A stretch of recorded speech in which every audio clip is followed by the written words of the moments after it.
దేవుడి నామానికి స్తోత్రములు. ఈ ఉదయకాల సమయంలో మీ అందరికీ కూడా నా హృదయపూర్వకమైనటువంటి వందనాలు తెలియజేస్తున్నానండి. ఈ దినము దేవుడు మీతో మాట్లాడుతున్నటువంటి మాట ఏంటంటే, రూతు గ్రంథము 1వ అధ్యాయము 8వ వచనములో ఆ యొక్క నయోమి తన కోడళ్ళతో మాట్లాడుతున్నటువంటి మాట. నయోమి తన 2 కోడళ్ళను చూచి, మీరు మీ తల్లుల ఇండ్లకు తిరిగి వెళ్ళుడి, చనిపోయిన వారి ఎడలను నా ఎడలను మీరు దయ చూపినట్లు యెహోవా మీ ఎడల దయ చూపునుగాక. ఎంత చక్కటి మాట అంటుందండి. నయోమి ఆ యొక్క ప్రాంతంలో ఉన్నటువంటి వాళ్ళని ఆడపిల్లని వివాహం చేసుకుంది. వాళ్ళ పిల్లలకి వాళ్ళ కొడుకులు చనిపోయారు, వాళ్ళ ఆమె భర్త కూడా చనిపోయాడు. ఆ కోడళ్ళతో మాట్లాడుతుంది, మీ తల్లిగారింటికి మీరు వెళ్ళండి, చనిపోయినటువంటి నా కుమారుల ఎడల నా భర్త ఎడల మీరు చూపించినటువంటి ఆ యొక్క దయను బట్టి, నా ఎడల చూపించినటువంటి దయను బట్టి కూడా యెహోవా మీ ఎడల దయ చూపును గాక అని చెప్పేసి అని అంటుంది. దేవుని బిడ్డలారా, ఉదయకాల సమయంలో నీవు దయ చూపించేటటువంటి వ్యక్తిగా ఉన్నట్లయితే దేవుడు నీ ఎడల కూడా దయ చూపుతాడు. చూడండి, వాక్యం సెలవిస్తూ ఉంది కదా ఇక్కడ.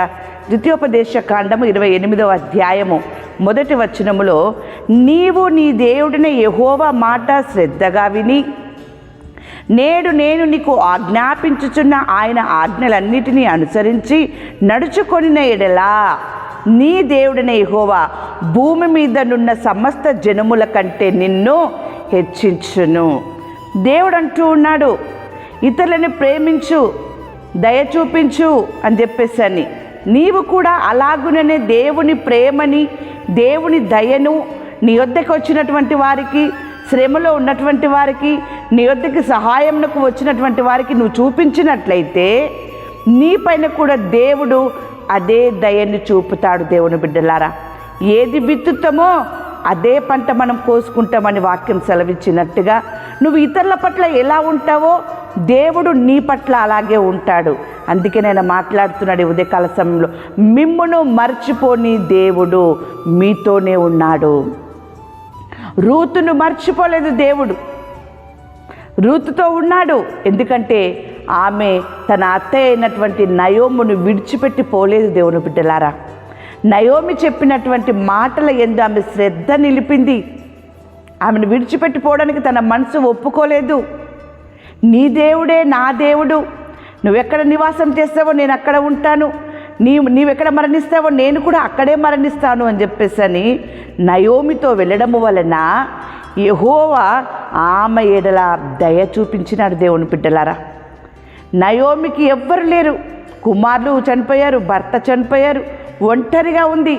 ఒంటరిగా ఉన్న నయోమి పైన రూతు ఏ విధంగానైతే దయ చూపించిందో దేవుడు కూడా రూతు ఎడల దయ చూపించినాడు. దేవుని బిడ్డలారా, ఆ రీతిగా దేవుడు మీ ఎడల కూడా దయ చూపించాలంటే ఆయన చెప్పినటువంటి మాటల్ని, ఆయన ఆజ్ఞలని, ఆయన కట్టడలని అనుసరించి మీరు నడుచుకున్నప్పుడు సమస్త జనముల కంటే నిన్ను దేవుడు హెచ్చిస్తాడు.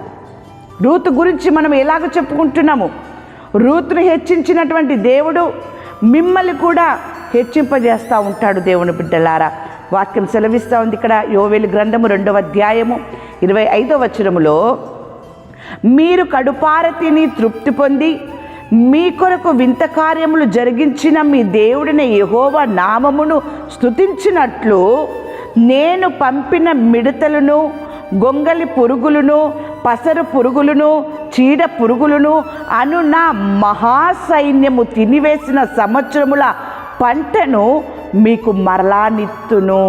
ఎంత అద్భుతమైనటువంటి కార్యమును, వింతైన కార్యమును దేవుడు చేస్తానంటూ ఉన్నాడండి. ఆయనే అంటున్నాడు, నేను పంపిన మిడతలు మహాసైన్యమును, మీ పంటను తినివేసినటువంటి పంటని నేను మరలా మీకు ఇస్తాను అంటూ ఉన్నాడు. అలా మీ ఎడల దయ చూపి ఇవ్వడానికి గల కారణం ఏంటిదంటే, మీరు ఇతర ఎడల దయ చూపినట్టుగానే దేవుని కట్టడలను, దేవుని ఆజ్ఞలను మీరు అనుసరించి నడిచినప్పుడు మీరు ఏది కోల్పోయారో, ఏది మీకు దూరమైందో, ఏది మీకు ఫలితము లేకుండా పోయిందో ఆ దాన్ని దేవుడు మరలా మీకు ఇస్తాడట. దేవుని బిడ్డలారా, మీకు దూరమైన దాన్ని మీకు ఇస్తాడట. ఫలితము లేకుండా పోయిందేమో, ఇప్పుడు ఫలితం ఇచ్చేదిగా ఉంటుందట దేవుని బిడ్డలారా. అంతేకాదు వాక్యం సెలవిస్తూ ఉంది కదా, తెసలోనీలకు రాసిన 2వ పత్రిక 3వ అధ్యాయము 3వ వచనము, అయితే ప్రభువు నమ్మదగినవాడు, ఆయన మిమ్మును స్థిరపరిచి దుష్టత్వము నుండి కాపాడును. దేవుడు నమ్మదగినవాడు గనక ఆయన మిమ్మల్ని స్థిరపరుస్తాడు, దుష్టత్వము నుండి కూడా ఆయన మిమ్మల్ని కాపాడుతాడు. అలాగున దేవుడు మీ యందు దయచూపుటకు ఆయన మిమ్మల్ని మర్చిపోలేదు. దేవుని బిడ్డలారా, మీతోనే ఉన్నాడు. ఎందుకంటే ఆయన ఆజ్ఞలను బట్టి మీరు నడుచుకుంటున్నారు, ఆయన ఆజ్ఞలను బట్టి మీరు అనుసరిస్తూ ఉన్నారు, ఆయన ఆజ్ఞల ప్రకారం మీరు ప్రవర్తిస్తూ ఉన్నారు.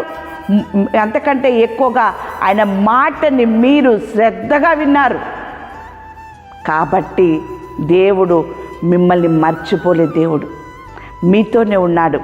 దుష్టత్వం నుంచి కాపాడుతున్నాడు, అనారోగ్యపు పరిస్థితి నుంచి కాపాడుతున్నాడు, ఆర్థిక పరిస్థితుల నుండి కాపాడుతున్నాడు, ఓటమి నుండి కూడా ఆయన మిమ్మల్ని కాపాడి మీకు మరల విజయం ఇస్తున్నాడు. దేవుని బిడ్డలారా, ఈరోజు దేవుడు ఆయన మాటలు మీకు వినిపిస్తున్నాడు. మాటల యందు మీరు శ్రద్ధ నిలిపినట్లయితే ఉదయకాల సమయంలో దేవుడు మీతో మాట్లాడుతున్నటువంటి మాట 5వ కీర్తన 11వ వచనములో వాక్యం ఈ రీతిగా ఉంది, నిన్ను ఆశ్రయించు వారందరూ సంతోషించుదురు, నీవే వారిని కాపాడుదువు గనక వారు నిత్యము ఆనందధ్వని చేయుదురు. ఎంత అద్భుతమండి! నిత్యము ఆనందధ్వని చేసేటటువంటి రీతిగా దేవుడు మీ జీవితంలో, మీ కుటుంబంలో కార్యము జరిగించి నిండారుగా మిమ్మల్ని ఆశీర్వదించునుగాక. ఆమేన్.